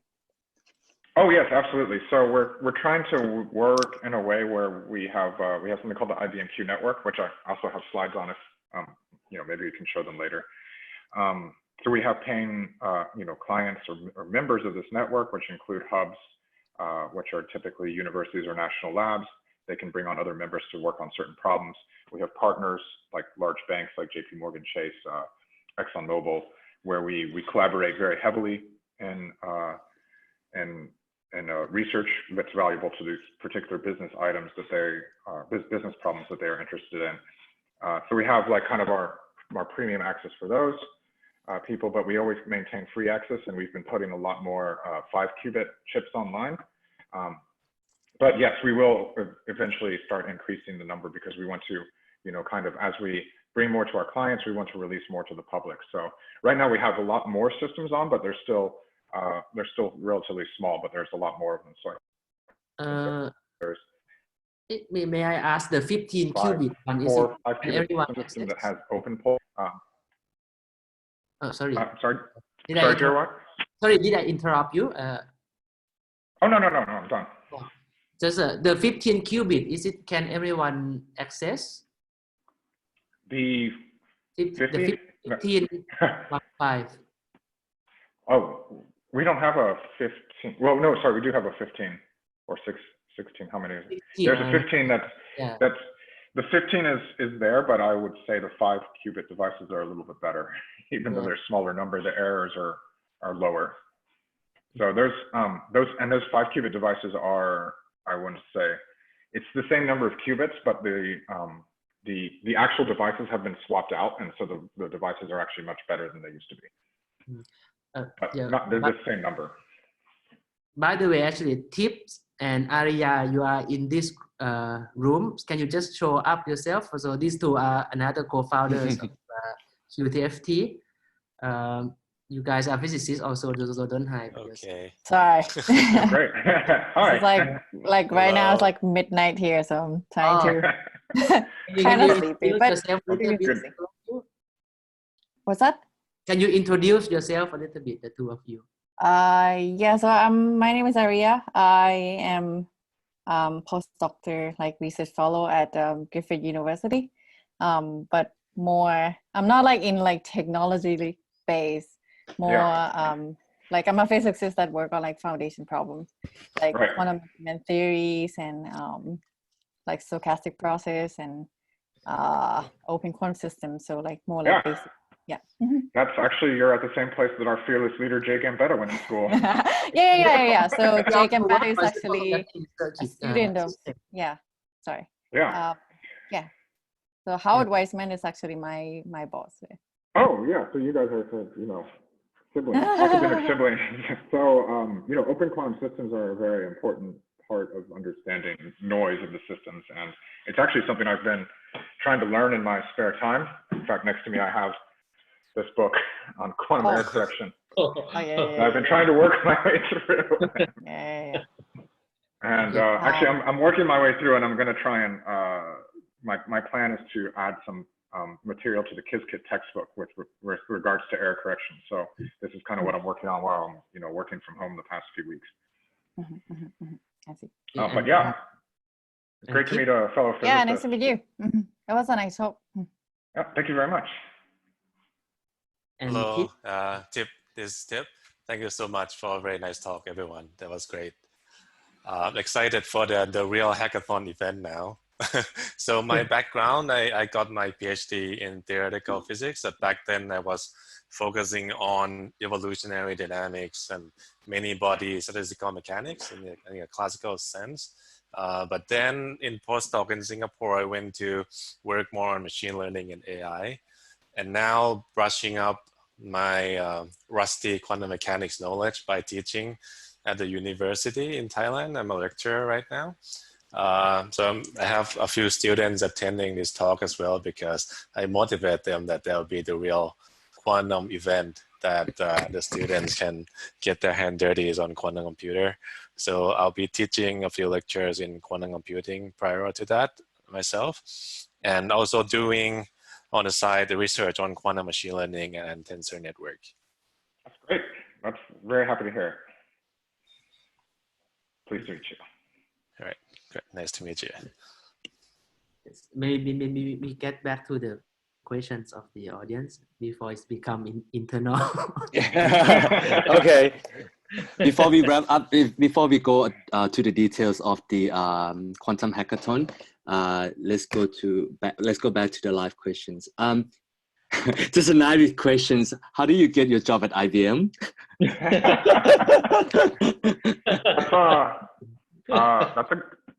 That's a great question. So when I applied, I was looking for a postdoc on the East Coast of the US, and there was a very generic postdoctoral position for like a very generic experimental physicist. And I was like, well, that looks like me. So I applied to it thinking that I would be working on carbon nanotubes and graphene, like I did my PhD, but it turned out to be quantum computing. And so I was like, oh, that's cool. And I interviewed and they hired me as a postdoc. And after a couple of years, they converted me to research staff. So it was very small. It was like kind of, a little random that I ended up in quantum computing like that. But now we have a lot more avenues that you can like get, get a job at IBM. And one of those is internships. We've been increasing the number of interns that we're taking. We have a number of internship programs, especially, but the big one is kind of over the summer. but we've really increased the number. I think it's going to be like 60 IBM quantum interns in addition to our other internship programs this summer. So we're talking about maybe like 80 students a year. So this is something I have a link in one of the other slides. I can share that with you. Then kinds of like things like because we're our KISKit, which is our open source framework for quantum computing, because it's open source, you can make contributions to it. So we have a lot of ways that you can do that. Like say the hackathons are one of the ways that are very good. And if you do like pull requests and you have like good code, then you can list yourself as a contributor. And then you've already shown that IBM that you've made a contribution to the open source project, which is definitely, that opens people's eyes. We also have, KISKit camps, which are kind of like bigger hackathons that are supported, hosted by IBM in different locations. And I think, I think what I tell people is like, if you know how to code, then you're in a position, and you have an idea, and there's lists of ideas out there, and I have some in slides as well. Maybe I should just show the slides. I don't know. Yeah. You should show the slide. Yeah. So maybe because that's a good segue into what I wanted to say about building a quantum community, and I just have a couple of slides on that. Let me just see if I can do this.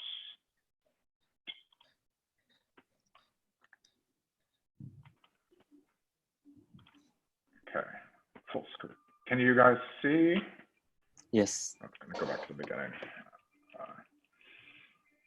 So yeah, I'll just kind of go overall because this kind of segues into like, if you want to work for IBM, this might be how you do it. So the quantum experience was our first 5-qubit quantum computer that we put on the cloud about 4 years ago. And so far it has like a lot of adoption. So now we have like 15 or 16 computers on the cloud, and 5 of them are open to anyone, and the rest are for our IBM Q members. But right now, just for the quantum experience, which I'm talking about, the open device, we have over 200,000 users from every continent with over 140 billion executions. It's been taught in a lot of classrooms. And in addition, it's been used by the scientific community because, most people, even in universities, most universities don't have a quantum computer lying around. But by making our quantum computer available to academic researchers, we're able to, help with the scientific output for people in quantum computing. So the next thing I was mentioning, KISKit, which is our open source quantum framework. It is open source under an Apache license, uses Python. So the base kind of language is something that a lot of coders understand now. It gives you access to the IBM Q devices, and we're also implementing non-IBM Q hardware as well. So for example, we had an announcement based off one of the KISKit camps in the fall of last year that we can support ion trap quantum computers, for example, instead of superconducting qubit quantum computers. So that's cool, and I'm very interested in expanding the ability to control different kinds of quantum systems. So they're kind of different elements of KISKit. We have the foundational tools that essentially compile or transpile all of your circuits into pulse shapes that can be run on the quantum systems. It's called Terra, and it forms like the bedrock of KISKit that kind of interfaces between the actual hardware, like the waveform generators, and the programming language that you can say do a Hadamard or say do a quantum Fourier transform or whatever. So that's kind of like, the main kind of part, but then we built a lot of items on top of that. So Ignis is kind of tools for characterizing and mitigating error. So errors are like, a big part of what we deal with these days. And so we need to understand them, and we need to try and eliminate them. These are kind of two different parts. They're kind of the same thing. I mean, they're kind of combined, but they're kind of different. So you need to understand it in order that you can get rid of it. And then if you do have errors, you want to know, what kinds of quantum or classical operations can I do to get a better answer out of my algorithm. And then, they also inform kind of experimental decisions like, why is this error happening? What is my source of noise? How do I get rid of it? And then we also have AIR, which is the simulator. So this also has a lot of models that go into it, but it also has a lot of algorithm development kinds of like special kinds of simulators, so that you can say, I have this algorithm, will it run on my quantum system? And that's kind of the first place that I encourage researchers to go to try their experiments out. And this is something I've actually worked with other research groups in academia on. Then we have like kind of Aqua, which is a framework of libraries. It's for like people who are experts in their own domain, not necessarily quantum computing, but perhaps they're like AI, they're into machine learning, or they're chemists or something like that, or in finance. You don't need to learn everything about quantum computing in order to start applying your problems to it. So it's a bit like higher level type thing. And then we just have the lower level kind of thing, which is my kind of field, which is called Open Pulse. And this gives you pulse level access to the quantum experiment. So instead of like, say like, I want to do a Hadamard, I want to do a C0, you can actually decompose those operations into the fundamental pulses that control them. So this is kind of, you know, where I live, and I've been, you know, really enjoying the fact that we have this. And we have this publicly available on 1QBit right now. So you can start to do kinds of, you know, maybe more crazy physics-y types experiments. And then I just want to say, like, it's pretty easy to get started. We have it in Python, the Python package manager pip. So you can just do pip install. And then we host everything on GitHub. We have a Slack community that you can join. So we try and, you know, make it as accessible to everyone as possible. Then the IBM Q network, like I mentioned, is a different number of like industry partners. So these are like, you know, big banks or big oil companies. So that's like JP Morgan Chase or ExxonMobil. We have hubs, which are universities. And we keep adding to this list. I think this is a little old because I think South Africa is a hub. We just have Tokyo University just became another hub.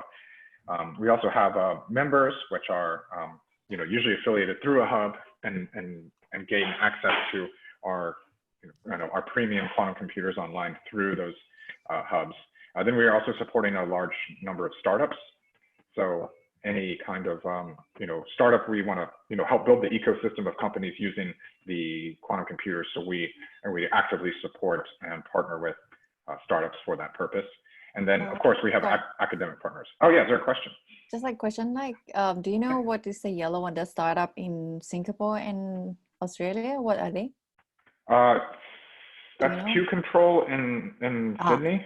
So that's Michael Bierchuk. I'm actually not sure what the one in Singapore is. Okay. But that's I think I owe it to you to find out. I think it's Entropica, right? Entropica? Is Entropica in Singapore? Yeah. Thomas, I think. I'm not sure. So what does it take for startups to be in this network? What does it take to be in this network? For the startup. Yeah, for the startups, I mean, generally you just, if you talk to one of us, get in touch with IBM. Talk to you basically. So I say like, I've talked to like, I don't know, some startups in like Finland or something like that. They just talk to me and I say like, well, do you want to do something together? What do you want to do? And, you know, I think we're trying to formalize this process, but right now it's kind of ad hoc. Okay. But if you were a startup, you can always get in touch with me because you know me, or we have a number of IBM people in Thailand. Of course, we have as a company we have a global reach, and they can generally put you in touch with someone who works for the IBM Q network that can can talk to you about what we can do for startups. But we do a number of things. It's not just giving access to the quantum devices, but it can be like actual partnerships and say error correction, error mitigation, even some hardware types of projects can happen with startups. But most of the startups tend to be software, and it's usually more with like a business use case. Because I realized recently that to really play with this quantum cloud, the quantum chip in the cloud, in some cases we might need some special access something, because sometimes you might want to submit like 10 jobs, like 1,000 jobs in a row, for example. Right. It's just impossible to use normal account to do that kind of things. Exactly. So I think this is something we're trying to figure out how to do this better. This is, everything is kind of under development, and including these kinds of problems, because like if you want to do VQE, one of the near-term algorithms that was very interested, you need a lot of jobs in a row, and you especially don't want to have, your system recalibrate during that time, which, recalibration time happens to be around 4 or 5 a.m. Eastern time, which is like what, 6 p.m. Bangkok time, which is like, So it's like probably right when you're doing your experiments, we're like recalibrating the system. And this is something we're thinking about, and you know, we're very open to listening to our partners and the partners in the startups about how can we get you the system better. And in fact, this is one reason, I guess this is a little dated. Everything changes so fast, I can't even keep my slides up to date. But we are actually installing quantum computers outside of the US now. And this year we'll be putting one in Germany at the Fraunhofer Institute outside of Frankfurt. I'm currently like training the people in Germany right now, like virtually, on how to maintain and calibrate their systems. We're also going to be putting one in Tokyo at, I guess, well, we have labs in Tokyo, so I think it's going there. And I think there might also be a research one at Tokyo University. So we are figuring out, because of, I mean, yeah, there's a lot of legal things and different country things dealing with putting quantum computers elsewhere, but we are bringing those outside of the US for, because it is essential for like everyone to maybe have hands-on experience or to be able to do, you know, have more fuller control of the systems themselves. So we're always thinking about these things, and I'm a little surprised that we could get them outside the US myself. But that's, you know, actually, this is actually happening right now, like the process is going forward. So it'll be exciting. So if you want one, you know, maybe we'll see what we can do. But it's like, I didn't want to get too carried away. Sorry, I wanted to talk about the developer community. So like I was saying, there's a lot of ways that you can get involved with quantum, and we try and do as much as we can. So for example, these KISKIT camps, they started last year. Unfortunately, we had to postpone the one that was, the second inaugural one was just supposed to be a couple weeks ago, but because of COVID, we had to postpone it. These are in New York at our research lab, and in the mountains of Vermont, which is a state that's a little bit north and has mountains and snow. And we host these, and then we get participants. So if you're a professor out there or you're a chairman out there, perhaps you can nominate your students or your employees to join our KISKIT camps, and we'll go through them and host them.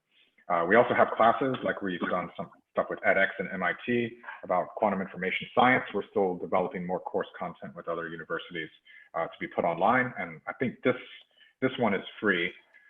So anyone can start watching these videos, and they involve like some of the most notable people in quantum computing. So like Isaac Schwang teaches classes in this. So the guy who wrote the book, Peter Shor's algorithm, he teaches classes in this. So the people who invented these algorithms, we work with them to develop these course content. There's also meetups, and I think this would be a great thing for you guys to do in Thailand. These are kind of like a way that people, meetups are kind of a way that people who have a common interest can meet in person. Well, we're doing it virtually now. We just had one this week. But normally this is like in person. This was at like JP Morgan Chase in Manhattan. That's me talking to these people about the physical manifestations of quantum computers. But just getting people in front of others and addressing different topics and getting people asking questions is a great way to kind of build expertise and to learn from each other and to build a community. And it's kind of like a really kind of organic and inexpensive way of starting to do that. The other kinds of things we're trying to do is support standards for, say, quantum computing. So we support the IEEE, the International Association of Electrical and Electronic Engineers. They do a lot of the standards that are used in classical computing, but we're trying to bring those kind of same rigorous metrics to quantum computing as well. In addition, I've been working with the IEEE to host conferences as well. I think there's one in May that I'm probably be canceled, but there's a big one in the US in Denver, Colorado in October, which everything should be safe by then, called the IEEE Quantum Week. And I'm organizing a workshop for that conference. So if any of you guys can go to it, I didn't bring the website, but I can share it with you in an email or Slack, and we can get these people or get this information out. But there's always a lot going on, and we want to support it. So kind of anything you can think of that would help, we would be happy to do. We have a lot. When I should also mention that we on building this community. So this is something that IBM is taking very seriously. I think we started hiring the first people like a couple of years ago, And now we have a huge, much bigger team of like 20, 25 people who are specifically, organizing hackathons, supporting things, supporting events at universities, and writing, working on the textbook, making material for education, filming things, putting content on YouTube and all these kinds of things. So this is something that a lot of people are actually doing with their, full-time for their jobs. So anything that you think might be interested, we may have thought of it already, or we may be interested in doing whatever idea you kind of have. Oh yeah, and I wanted to say, so I was at the last KISKIT camp, which is in South Africa, and my team, because we have OpenPulse now, my team won second place using OpenPulse to control a different kind of superconducting qubit, particularly spins and diamonds. Then we, like I said, we do a lot of education things. So this guy is my buddy Abe. We work very closely together, and he has a YouTube lecture series called Coding with KISKIT. And within the first 3 videos, 12 minutes or something like that, he'll tell you how to install KISKIT and start programming your first circuit. So if you want to get started, reading the textbooks is great because you can learn so much, but you don't need to read the entire textbook because, or essentially, if you just follow this textbook, you can guide yourself along and start actually programming a quantum computer as you're learning about quantum computing. So you can do them, kind of together. And we find this hands-on approach is probably the most instructive unless you are like a physicist or a computer scientist and can approach it more academically. This education material is supposed to help you get going immediately. So, within 12 minutes, you'll be programming already. So that's exciting. Like I mentioned, we have internships. So this is the link that we posted for our internship program now. The decisions are for the summer. I think they're just being finalized right now. They're typically over the summer, and IBM supports, or through this program, IBM supports the students to come. They're both at the undergraduate and graduate level. They're both inside the developing the quantum algorithms. They're both in theory, and they're both in experiment. So we have all kinds of interns at both the undergraduate and graduate level. We also have another program. So this is the QRIP. This is a quantum undergraduate research at IBM and Princeton. So this is a co-hosted internship program where interns will spend 6 weeks in a lab in Princeton and 6 weeks in a lab in IBM. And we'll organize seminars and do all these kinds of things. So we had our first class of them last year. These 2 were actually my interns. And we're going to have another batch this year. And that, well, I think that the deadline's over for next year, but this is going on. So we're trying to we're redoing all these programs, and we're getting them in a longer term kind of situation, and we're increasing the number of people that are in them. So they're definitely something to consider. We usually make the announcements in December. So if you want to be on the lookout. Yeah, so I guess that's pretty much it. I just have some things on hackathons if you want to talk about that specifically, but I just mainly wanted to say, I just want to mainly talk about the way that we were, kind of addressing and approaching the community, and how important it is for us to work on building this community through all these different ways. Right. So for our, maybe I just add on a little bit, for our hackathon that we're gonna be host after this COVID situation is for everyone. So if you don't have a quantum computing knowledge, it's okay. So we will provide you with the facilitators to teach you quantums on the day. So the goal is really to come and learn something about quantums. So not really too much on the competing each other. It's more on having fun. Yeah, so fun. Yeah. So it's gonna be one day hackathon, right, Kun Chiu? Yes. Yeah. So if anyone want to participate the Quantum Hackathon in Thailand, you can subscribe to our meetup platform, Tech Junkie by KBTG, which is I send the link into the chat group. And also, if anyone want to have the a slide from today and also more details that Nick already mentions, we have the form for you to fill the survey, and we're gonna send the slide that we can share and distribute to you guys later on. Yeah, so I can send this link to all the email that register for this meeting also. Yes. Okay. So maybe we come to the a few last questions from Kun Kan. There exist various classes of problem complexity, say P and NP. So in what extent that quantum computing can attack those problems in reasonable time? I think this is for Nick.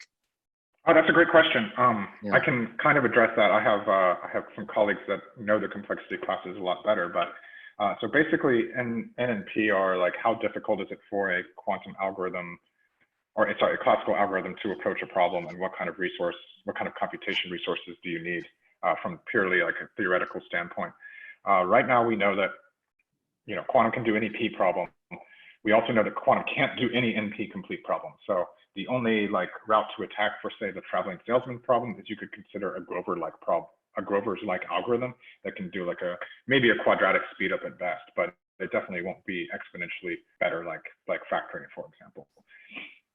And then recently there were some theoretical results out of Israel, I believe, where they found they found a problem that is, so you have, I guess factoring is a good example. So factoring is very difficult to say, like, here's a 2,000 digit number, give me the composite primes. That's difficult, and that's why it's a standard for security. But if I give you two numbers and I ask you to multiply them together, that's easy, which means that factoring is a difficult problem to solve, but an easy problem to verify. So these theorists found problems outside of the NP complexity class where I think they're both difficult to solve and difficult to verify that should be should touch along quantum computing, or quantum computing should be able to solve those problems efficiently. So that's a little bit outside of my field. If you look at certain kinds of classes of problems, you can kind of, you know, build, you can figure out where they exist in these complexity classes and whether, you know, quantum computing will be useful for them. And they get very, you know, in-depth and very in particular. For example, in fact, I mean, well, yeah, maybe in the future I can get my colleague who likes to talk about this to come, because we've been giving a lot of talks together recently. So I've seen his lecture, and he's really good at describing it. I'll let him know. I'm sure he'd love to come to Thailand. Oh yeah, sure. We welcome you when everything is back to normal. Well, he was he was a student of Scott Aronson's. Scott Aronson. So he studied all the complexity classes, and he's like he's from a computer science background. I'm from a physics background, so our knowledge is a little bit different. Right. Cool. I'm also working a little bit on this complexity as well, but I would not say I'm an expert. Yeah. Very confusing topics. It is. I don't understand it. It's like a zoo of complexities. It's not just N and NP. That you have a P to the power of NP to the power of yeah. I read some blog posts on that recent one, the MIE star equals something else. There was some big paper in complexity theory recently that appeared on the archive a couple months ago. It's difficult to understand.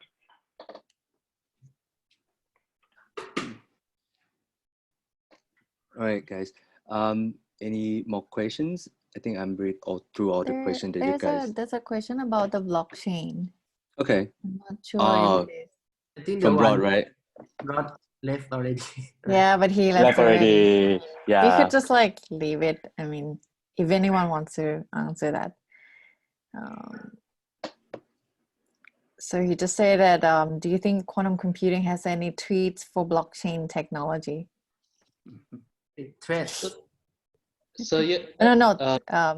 I think his about threats or threats. I'm not sure. I think it's about threats. Yeah. Yeah, so probably. Since I'm working on blockchain with IBM as well, so I think I'll answer this question, I guess. I'm quite surprised I never met this guy. So anyway, you have his email now. Yeah, I'll see his email now. Okay, I'll yeah. Anyway, I think for blockchain specifically, as I mentioned, that it's used mostly back to basic, right? There are two types of blockchain: is that permission and permissionless, right? So permissionless would be like Bitcoin and you know, those kind of stuff. Those kind of blockchain, I think, since it's used elliptic curve, so it's got to be not secure by when perfect quantum computer is coming out, right? So it's gonna be broken. But in such a case, I think that for that case, there would be a threat for the public blockchain, definitely. But for the permission one, like for example, for the closed loop or for the, I think that's another story. So because we can control like who can submit the transaction and all. So I think that if I answer the question, keep it simple, is that that definitely impact the public blockchain, but I don't think it will going to impact like private blockchain. So yeah, that's my point of view. And even though like in if it impact the public blockchain, and said that it would be impact only the future transaction, I don't think that it going to be possible to rewrite all the transaction. That's the thing that because for example, I can crack the public and private key of somebody else, right? And maybe create a new transaction, but the transaction of that already been written on the blockchain. That's another story. I don't think it would be easy to like rewritten. So yeah, that's my view. Yeah. Any add-on? I don't know blockchain. No. All right. That was the best question answer I found so far. Yeah, from the blockchain expert. Yeah, I will break the blockchain, so forget about it. Okay, do I miss any questions so far? Yeah. So we say that we have like a plan on the hackathon is like around June or July. Is that what the plan is? Or we don't know yet. Right after COVID. Right after Which we COVID. don't know when. Yeah. But I think hopefully like in May, I guess. Okay. I'm quite optimistic. I'm really optimistic. Okay. Yeah. Because otherwise I have to stay home for like another 3 months, 4 months. Yeah. Gonna be going We're gonna crazy. die as well. Yes. Yeah. So we're gonna keep you guys updated on the our meetup platform Tech Junkie by KBTG. So if you guys wanna participate with QTFT and us and IBM as well, so just subscribe to our meetup platform. Perfect. Okay. I think I didn't miss out any questions for now. There's one comment say that please send like the links and the books list or something. Sure, definitely. Yes. Yeah, definitely. Yeah. We're gonna send it. I can send you the link so we could put it in the meetup group or something like that. Maybe like something public that everyone has access to. You can send to me and then I can distribute. Yeah, great. No problem. Okay, I see. Yeah, Okay. that's what. Sure. So all the slide will be sent through the QTFT email later on as well. But don't forget to do a satisfaction survey if you have any feedback and comments for this webinar session. And it's very engaging indeed. So I think we come to the end of the webinar. Yep. Okay. So thank you everyone, and hope you guys have a healthy life. Yeah, Stay in, social distance. Stay safe. To see you guys in the next webinar. I'm looking forward to seeing you in person soon. Yeah, in the offline event. in real life. In real life. All right, take care, everyone. Thank you, everyone. Thank Take you. care. Thank you. Bye. Bye. Bye. Bye.